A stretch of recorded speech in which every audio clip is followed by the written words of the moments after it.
So it's Unit 3 on Congruence, Section 6, Isosceles and Equilateral Triangles. First off, an isosceles triangle, this should be a refresher for you, is a triangle with two sides congruent. So here if we have a triangle and we have those two sides congruent, those two sides are called the legs of the triangle. The angle up on top is called the vertex angle. And then the remaining two angles down here at the bottom are called the base angles. Okay, we have an isosceles triangle theorem which states if two sides of a triangle are congruent, then the angles opposite these sides are also congruent. So if we look at that diagram we just drew, the angle opposites of those sides would also be congruent. So that would be telling us the two base angles also are congruent to each other. The isosceles triangle theorem also says this exact same thing in reverse. So if two angles of a triangle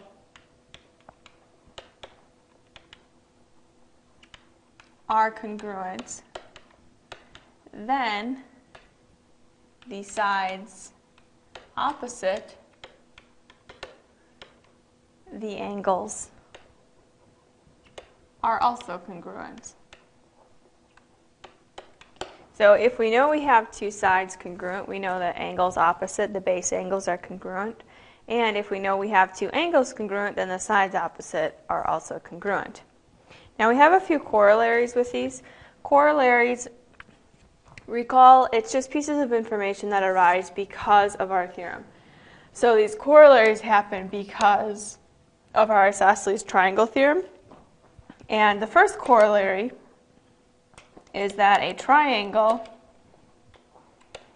is equilateral only if it's equiangular. So essentially here we're only going to have a triangle that has three sides congruent only if the three angles are congruent.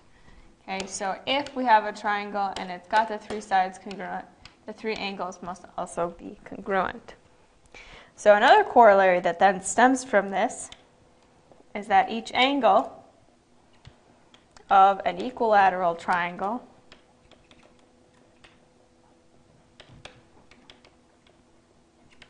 is 60 degrees.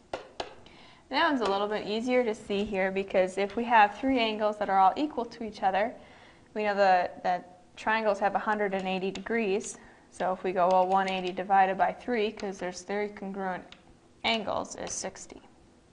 So all equilateral triangles, the angle measurements there are 60 degrees. Okay, so now we're going to go on and do some examples with these. First example, we have this diagram right here. We want to name two congruent sides and two congruent angles other than those given. So first off, let's start with sides. So we're told here that this angle BCH is congruent to this angle HFB. So if you take a look, it makes this triangle right here. Beautiful isosceles triangle. So if those two angles are congruent, the sides opposite must be. So that would be CB and BF. So here we could say that CB should be congruent to BF. Okay. The other piece of information that we are given here is AF and AC are congruent. So we're going to have to take a look at which triangle that is. That's on our large triangle here. So if we go to the angle opposite of those sides, that is this entire angle C and this entire angle F. So we're going to name those by three letters. So angle ACH would be congruent to angle AFH. Now recall we'd have to use three letters here for this one because angle C and angle F, there could be a variety of different angles that they're referring to, so we need three angles to be clear. All right, so here we want to find the measure of angle F. Here's our diagram. We have triangle DEF. We're told that angle E is 40 degrees. We also have DE and EF marked congruent. Since these two sides are congruent, the angles opposite must be, so D and F must be equal to each other. Now, we know one angle measure. We know if we add all three, it should equal 180. So let's start off by taking 180 minus 40 to see how much we have left over. And we see we have 140 degrees left over. That needs to be split equally amidst angle D and angle F because they are congruent. So we'll divide that by 2 to get 70 degrees. So the measure of angle F is 70 degrees. All right, let's do a few more examples. Find the value of each variable. Well, in this first diagram, notice we have these two angles marked congruent. So if those two angles are congruent, the sides opposite are. Well, so we can make those two expressions equal to each other. So 4x minus 5 is equal to 2x plus 1. Now this is just a simple problem to solve. So we would subtract by subtracting the 2x. So now we have 2x minus 5 is equal to 1. We can add our 5 over. So 2x is equal to 6. Divide by 2. So x is equal to 3. All right, second problem here. We have these two sides being marked equal, so that means that the angles opposite have to be congruent. And we also are given this symbol. Recall that symbol means 90 degrees. So these three angles have to add up to be 180, so we should be able to figure out what each of those are by taking 180 minus 90 to get 90 degrees. And then 90 degrees needs to be split evenly amidst those two angles since they're congruent, so we'll divide it by 2 to get 45.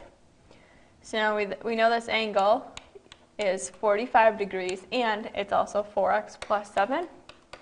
So we'll just say 4x plus 7 should equal 45. And then we just go ahead and solve it. So we start by subtracting the 7. So we get 4x is equal to 38. And then we divide by 4. So x is equal to 9.5, or 9.5. As long as it's like a 0.5 at decimal that ends at a very distinct place, I'm okay if you write it as a decimal. All right, let's do one more problem, and this will be a proof. So write a proof. We know that CD is congruent to CG. DE and GF are congruent. We want to prove that CE and CF should be. So let's do this proof as a flow proof. So CD is congruent to CG. DE is congruent to GF. Box it in, given. Now, if you're doing a 2-column, this would be your step 1. Your statement would be in the box, your reason would be the given. If you were doing a paragraph proof, you would write that out as a sentence. Okay, so that information is already marked for us, and we want to prove CE and CF have to be congruent. Well, so we want to show CE and CF are congruent. That's what we want to show, but we don't know that yet. So we're going to have to figure out how we can do this. So if you take a look, we do know that CG and CD are. And if we look at this large triangle right here, if those two sides are congruent, the angles opposite must be. So D and G must be congruent to each other. So we could certainly work from there. So since CD and CG are congruent, angle D is congruent to angle G. And the reason why is our isosceles triangle theorem. Okay. Now, if you take a look, we actually have side, angle, side. So we could prove those two outside triangles are congruent to each other.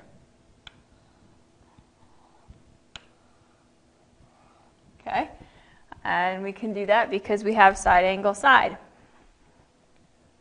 So, stemming from this information, we can say that triangle CGF is congruent to triangle CDE.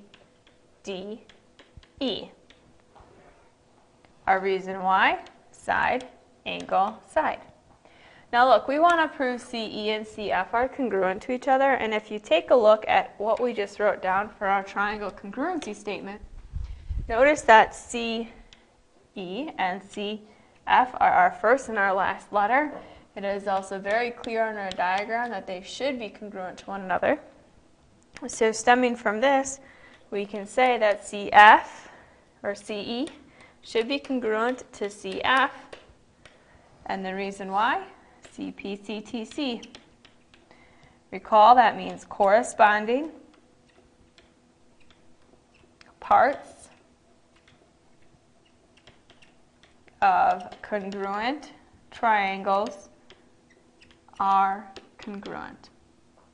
Okay, so this is combining information about isosceles triangles and the information about proving triangles congruent, which we have been doing for a while.